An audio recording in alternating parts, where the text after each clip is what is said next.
If there's anything I regret in my life, it's being a stupid fucking retarded 1-year-old rolling around in a baby crib instead of going and watching, Revenge of the Sith in theater for the first time when everyone else did. But this set is like, it's kind of a big deal for me. The ARC-170 is one of my favorite starfighters in all of Star Wars. It kind of looks like if you took an A-10 Warthog, from real life, and then you smashed it together and made it have a baby with an X-Wing from Star Wars. And that's basically what this ship is right here. It's very cool.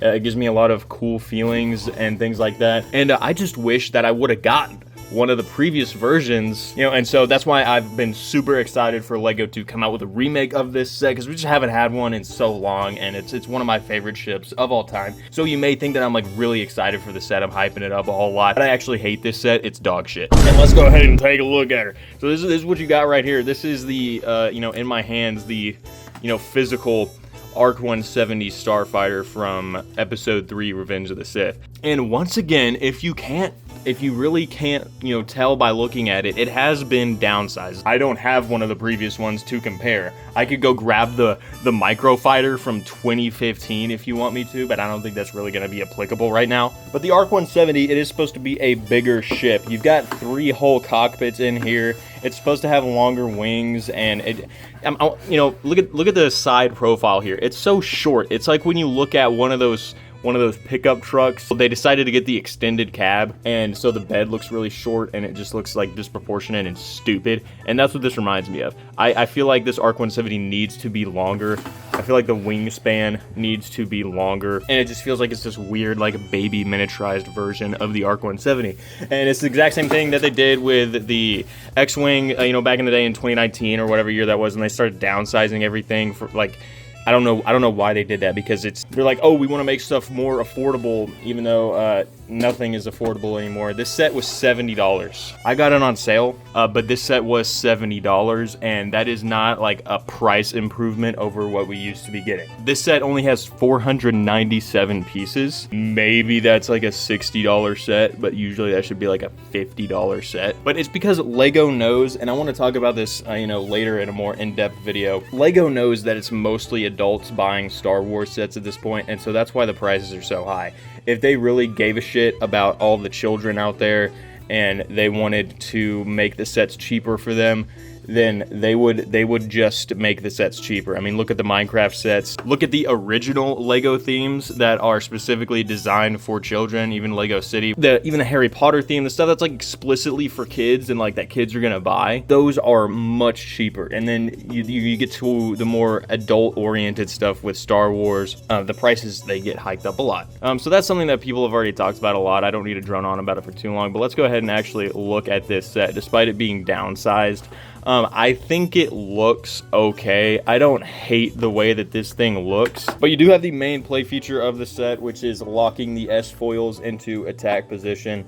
And that's what it looks like. You just have these, the smaller wings on the outside. They flip upward, and they give it kind of this, like, I want to say dragonfly aesthetic. It looks very insectoid when you look at it this way, and it does look very cool. The ARC-170 has always been a very cool looking ship. Also, you got the spring-loaded shooters. The turrets on the side here look really ugly, and so I think what I'm gonna do is I'm just gonna take this part off, and then I'm gonna take this part off. I didn't really think this through. Take that off. I'm trying to just modify it my own way. All right, and this should be good. This should work. Listen to this track, bitch. Girl, the way you moving has got me in a trance. DJ, turn it up and watch me do it with no hands. Yeah, that looks way better. That's how it's supposed to look. I don't know. I know they did it to put the spring-loaded shooter there, but it's like they're not even trying to hide those anymore. They just slap them on there, and it looks atrocious. So I'm gonna go ahead and do that for the other side. And just for your information, I have to go poop like really bad right now. So this is really difficult for me at the moment. And there we go. Now we got the turrets looking right. So you kind of got to modify this set a little bit if you want it to even look remotely good. And that's something I shouldn't have to be doing. I shouldn't have to be doing that. But you do got a few stickers with this set. Overall, I think visually everything looks okay. I just think it's way too small for $70, dude. For $70, it's something that's this big. Really? And you're not really gonna understand it unless you grew up in like the Clone Wars era, where for, you know, a set like, if you remember the Imperial, this isn't even the Clone Wars era, it's just a few years ago, the Imperial TIE Fighter from the Solo movie was like $70, and it was gigantic. I'm actually gonna go grab that real quick. Look at this. Look at this TIE Fighter and how big it is compared to the ARC-170. The ARC-170 is so much smaller, and it has less detail on it, mind you. From an older model, this is 2018, $70. And then you've also got the 2016 TIE Striker from Rogue One, which was also $70. Let's lower the camera. Actually, let's raise it up. Bitch ass tripod can't even fucking look down. Here, let me carry it with my hands. Look at the TIE Striker. Look at how magnificent it is, even though it's covered in dust and everything. $70 for that, and then you move over here, and $70 for that. It does not equate in my mind. That little equal sign that's crossed out, that's what I'm imagining right now, right here. It's not the same thing. And let me actually Google this real quick. How many pieces, because I don't have the box anymore, this was like 15 years ago. How many pieces are in the Rogue One TIE Striker? Oh! 543 pieces. I think I just bamboozled myself. I don't know what's real anymore. 543 pieces for the TIE Striker, which was $70, and then you got 497 pieces for the 2025 ARC-170. So it is almost 100 piece difference. I will tell you, just from my experience and being a man-child, there are so many more features with this TIE Striker, and I'm just taking the chance to show this set off. It's one of my favorite sets ever. Maybe I'll make a video about it at some point, I don't know, but, you know, we'll see. You got the cockpit that opens up, and then you got a little compartment in the back to store some accessories, and the wings flip up. I just feel like you're getting a lot more value for this set, and I feel like you got a lot more value out of older LEGO Star Wars sets that were at this price point. And I say this in almost every video that's about modern LEGO Star Wars sets, and other people say it too. I just feel like there's more value in the older sets. This is $70, you get 3 minifigures and an astromech droid, and yeah, they look pretty cool. But the set itself is like really underwhelming, and it's just small, and it doesn't really do a whole lot. And I'm not even going to take a look at the cockpits past, you know, there's like a printed control panel, and they look kind of cool, I guess, but there's like 0 to no detail in these cockpits. It's really ridiculous. I'm struggling to get the clone pilots out of here, which is also pissing me off. I don't know, maybe I just need to be in a better mood. Maybe if I just had a little bit more positivity, then I would be more supportive of LEGO and their business decisions. So these are the 3 clone pilots in this set. We actually get 3. There's enough to man all the positions. Isn't that exciting? Because the ARC-170 does have 3 cockpits. You have a gunner cockpit in the back, sort of like the B-17 Flying Fortress, if you know what the fuck that is. And then you've got a co-pilot and then a normal pilot. And I love it when they do that. That's why I love the Republic gunship. I love it when there's aircraft that has like multiple cockpits on there. Oh my god! It's like a little autistic obsession I have. So in this set, you get Clone Pilot Oddball, which is a named character. I do think that he was in Revenge of the Sith, but I think he was in the beginning Battle over Coruscant sequence. I don't think he was on Cato Nemoidia, I believe the planet was, when they shot down PLO KOON with the ARC-170s during Order 66. That would have been Captain Jag in the middle here. He's the one with the blue markings, and then you have the one on the end, which is just a normal unnamed clone pilot. I think all 3 of these minifigs look amazing.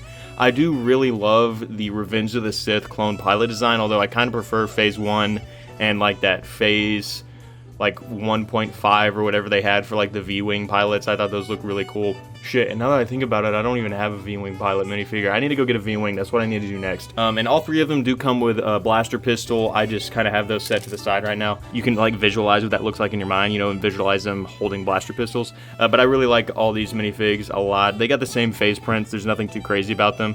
But they all look really good. And then you also get this little green astromech droid. They call him R4P44. Really creative, George Lucas. And I think he looks pretty cool. He's just like a green and gray R2-D2 though, nothing too crazy. And you can slot him. I'll go ahead and show you. If you open up the 2 middle cockpits, of course you're gonna have to take his head off and make him look sideways, but you can slot him in the middle there, which, oh my fuck. And everything's falling apart. Like, you can't even put the astromech in there without stuff falling apart because it's such a tight fit. They're trying to fit too much into a little space because they downsized the ARC-170. Maybe they shouldn't do that. Maybe they shouldn't do that, because now I gotta go bend down here underneath my table and look for this piece, and there's poop coming out of my butt. I'm so sorry that you have to visualize that. I'm not looking for it right now. And then we're gonna put the clone pilot over here in the back. Can't even close the cockpit all the way, even though he's leaning all the way back. Can't even do it, because he doesn't have a big enough space. Maybe if Lego provided a big enough space for the minifigures to sit down in, then the cockpits would be able to fully close. Fucking stupid. But this is a lot better in some ways than the previous ARC-170s, because you do get all 3 Clone Pilot minifigures. In the original, you got 3 of them, but they were kind of inaccurate. I do love those original Clone Pilots, but they're just kind of inaccurate. That's not how they look in the movie. And then you also get only 2 Clone Pilots in the 2009, and then you also got a Kit Fisto with that. That was the 3rd minifigure. Why we got a Kit Fisto? Why we got a Kit Fisto with the ARC-170, especially if you're trying to recreate the scene where PLO KOON gets shot down over Cato Nemoidia, the Battle of Cato Nemoidia. Kit Fisto was not present for that battle. Okay, it was PLO KOON. PLO KOON should have been in that set. Kit Fisto was on Coruscant fighting Palpatine. He was already dead at this time, actually, because Palpatine had killed him. So I don't know what the fuck Lego was thinking, including Kit Fisto in that set, but they did. You know, and I actually kind of respect it, because Kit Fisto is a go-to minifigure. But anyway, that is the ARC-170. That is the 2025 Lego Star Wars ARC-170. I hope you really enjoyed my look at this set. And there's little ball turrets at the back if you really wanted to see that. And you got a little purple coming off the engines. I think this is like an okay set. Luckily, I got this for like $60 on Amazon. It's on sale right now. You need to go get it, because I would not pay $70 for this shit. I think it's a cool set if it was like $50 or $60, like how this 2019, I can't remember if it was 2019 or 2020, but that first X-Wing that they did with the downsized TIE Fighter. I don't think this X-Wing is horrible, but it's like the closest thing we have to compare to this set, like price-wise, because it was one of the first downsized sets that they did, and it was like $50. Which is a great price for, the pieces that you have and the minifigures that you have. 3 minifigures, an astromech droid, and like a medium-sized Starfighter. $50, cool. But in 2025, it is now $70 for the exact same thing, which is just fucking retarded. So yeah, just get this on sale. I do think it's pretty cool, but you need to go get it on sale, man. It is not worth $70. Thanks for watching the video. I'll catch you guys in the next one. Bye.